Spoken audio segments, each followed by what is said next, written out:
Hello, wood turning community, and welcome once again to another episode of The Naked Turner.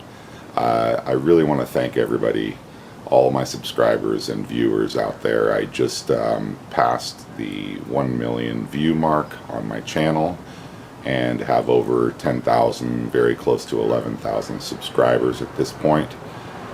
And just really wanted to convey my thanks for all the support, comments, community input, and I really enjoy it. It's a lot of fun, and I hope that I will being able to continue posting these how-to and little quick tutorial videos and just quick videos of things that I might be working on. I hope it's inspirational to people. I know that me watching other people's videos has been very inspirational to me. So I'm hoping that by passing this on, that there will be other wood turners who get excited by turning something and thinking outside the box, maybe taking an idea that they've seen and then putting their own little twist on it. So just really want to thank everybody for watching and supporting my channel. Lots of love to all of you and safe turning. I'm going to show you a little something that I'm working on right now.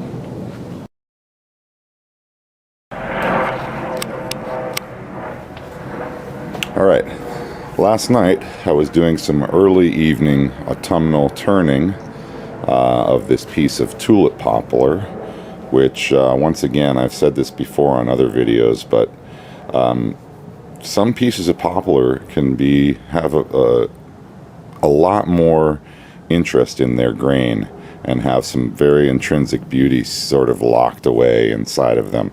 This particular piece, let me see if I can get a better view of this. Maybe a little bit of light, even though it's fairly bright out. I'm going to put a little light on here.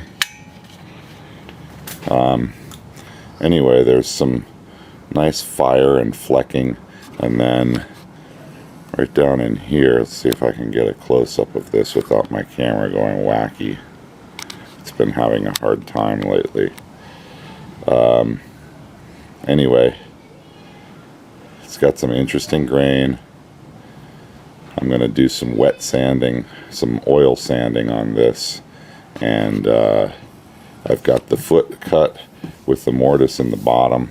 This particular bowl is just under 9 inches in diameter, and it's got a real nice golden green, gray, and some dark browns. It's got a lot of interest in it, so, and my granddaughter likes it, so that's what's the most important. Alright, so I'm going to apply a little bit of Howard's Butcher Block oil here to this piece with some wet dry paper. I noticed some sanding marks and other sort of tool marks and stuff that this particular piece of poplar has in it. The end grain on this stuff a lot of time is very challenging to get a nice finish on. So I'm just going to do some wet sanding here. Turn my lathe down nice and slow. And do some oil sanding here. See if I can get rid of any of that. This is some one. Alright, I'm doing some wet sanding here and just trying to get this ready for finish. Alright, so I forgot to mention I had applied some sanding sealer and finish to this. First I did sanding sealer, then I did some of the wet oil sanding. Then I applied a little bit of finish, and that's when I noticed I needed to do a little more sanding. So I just went back, did some more oil sanding, and now I'm happy with the level of finish on it, on the wood, and now I'm applying some more of my friction rub polish here. And this should go real fast since it's... I'm burnishing in the friction rub finish right now. The fire in this piece is really pretty. Alright, I'm going to flip it around and start trying to work on the inside. I have a fairly shallow mortise here, so I'm hoping that I don't get a blowout or have it fly off. So I'm going to be doing some light passes when I'm taking the center of this piece out. Alright. I have this piece turned around. I brought my tailstock in, tightened everything down, and I'm ready to start leveling off this outer edge.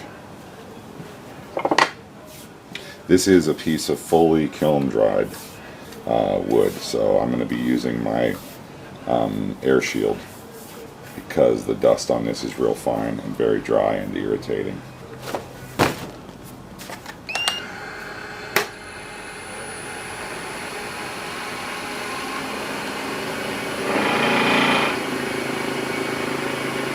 I'm turning up around 1580 RPM. And I'm using my 1/2-inch bowl gouge.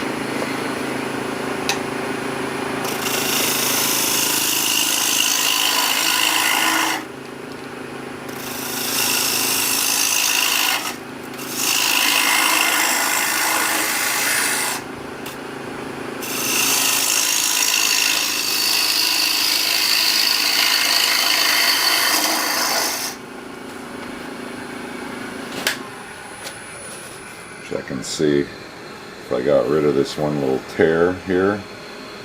It's a little piece of the cambium of the wood here, of the tree. I'm going to get rid of that just a little bit more, another like 1/8 inch. Rid of my tailstock at this point because it's in my way of making the reverse cut on the inside edge of this bowl. So I'm going to be coming in here and doing some hollowing. Using my 1/2-inch bowl gouge and my 1/2-inch by 1/2-inch scraper. Okay. Just a little move of the camera angle there. I've got a nice thickness here on the wall. And now I'm just going to keep traveling down this inside edge here for a second.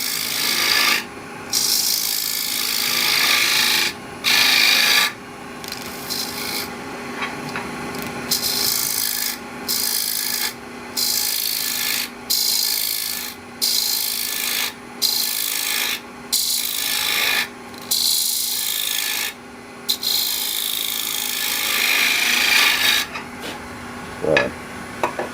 Switching back to my gouge.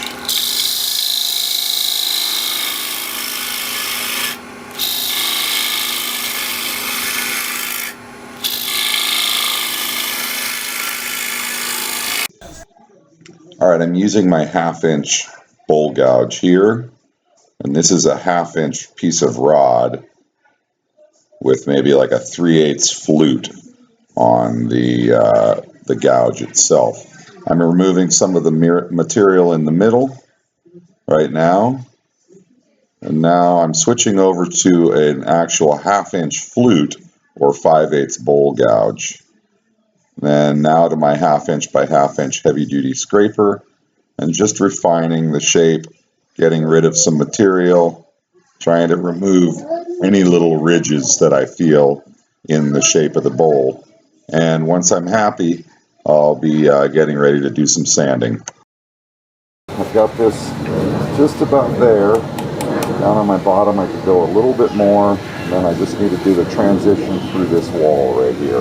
I just sharpened up my 1/2-inch by 1/2-inch scraper. I'm using my 1/2-inch by 1/2-inch scraper and finishing off the bottom of the bowl. Alright, I'm continuing to use my 1/2-inch by 1/2-inch heavy-duty scraper to refine the inside edge and bottom of this bowl. I'm getting really close. Now I switch over to my inside bowl scraper, also a heavy-duty 1.5 wide by 3/8 inch thick bowl scraper. Now I'm using my bowl gouge to just get rid of a little lump I felt in the bottom of the outside edge. Bowl scraper's all sharpened up, and I'm just doing one final refining pass here to get a nice smooth finish so I'll do a little bit less sanding.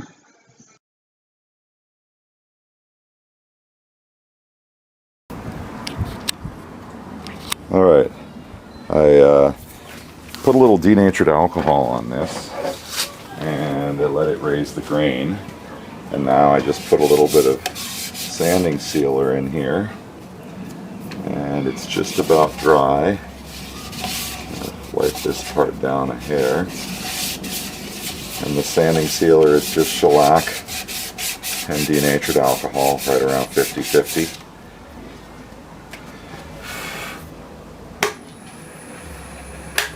Go back to forward gear here. And you can see as I removed that material, this piece of wood changed shape a little bit. That's why I always like to work my way from the top down in. Or you can turn the whole bowl to like a consistent thickness, 1.5 inches or so, all the way through, and then work your way from the top down. But I usually just start working from the top down, and tend to like the results I get with that. Okay, that's all dry enough now for some wet sanding. I'm doing some more wet sanding here, using some butcher block oil and just sanding down, trying to get rid of any little end grain that might be poking its nasty little head up. Alright, putting on some finish.